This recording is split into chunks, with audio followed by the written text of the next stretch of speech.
అప్పుడు ఈ X ఏమైపోద్దంటే X plus అవుద్ది అనమాట, ఎక్స్ ప్లస్ అవుద్ది.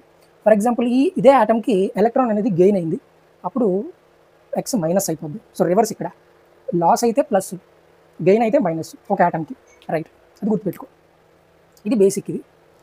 ఓకే, సో ఇక్కడ ఈ హైడ్రోజన్ ఆటంలో ఫర్ ఎగ్జాంపుల్ హైడ్రోజన్ ఆటం అనేది ఎలక్ట్రాన్ లాస్ అయిపోయింది, ఎలక్ట్రాన్ లాస్ అయిపోయింది.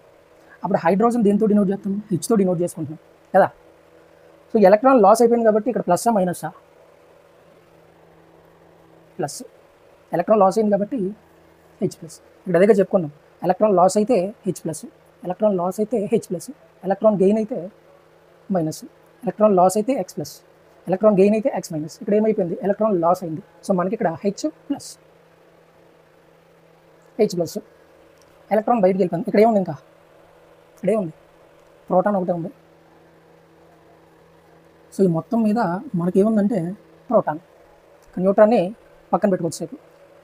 న్యూట్రాన్ పక్కన పెడితే ఇక్కడ మనకు ఉన్నది ప్రోటాన్ ఒకటే ఉంది, ప్రోటాన్ ఒకటే ఉంది. దీన్ని దేంతో డినోట్ చేసుకున్నాం? ఎలక్ట్రాన్ లాస్ అయిపోయింది కదా ఆల్రెడీ, ప్రోటాన్ ఒకటే ఉంది ఇక్కడ. దీన్ని దేంతో డినోట్ చేస్తున్నాం? H plus. ఓకే, హైడ్రోజన్ ఎలక్ట్రాన్ని లాస్ అయిపోయింది కాబట్టి హెచ్ ప్లస్ అయింది, కాబట్టి దీన్ని హెచ్ ప్లస్తో డినోట్ చేసుకుంటున్నాం. ఓకే, సో హెచ్ ప్లస్ అంటే ఎలక్ట్రాన్ లాస్ అయిపోయిన హైడ్రోజన్ ఆటం కదా. అంటే ఎలక్ట్రాన్ లాస్ అయిపోవడం అంటే ఇక్కడ ఏముంది? ఇంకా ప్రోటాన్ ఉంది, ఒకటే ప్రోటాన్ ఉంది. సో ప్రోటాన్ని దీంతో డినోట్ చేస్తున్నాం, హెచ్ ప్లస్తో డినోట్ చేసుకుంటాం. సో సింగిల్ ప్రోటాన్ని దేంతో డినోట్ చేసుకుంటాం అంటే హెచ్ ప్లస్తో డినోట్ చేసుకుంటాం అనమాట. సో ఎలక్ట్రాన్ని ఈ మైనస్తో డినోట్ చేస్తున్నాము, ప్రోటాన్ని దేంతో డినోట్ చేస్తామంటే హెచ్ ప్లస్తో డినోట్ చేసుకుంటాం.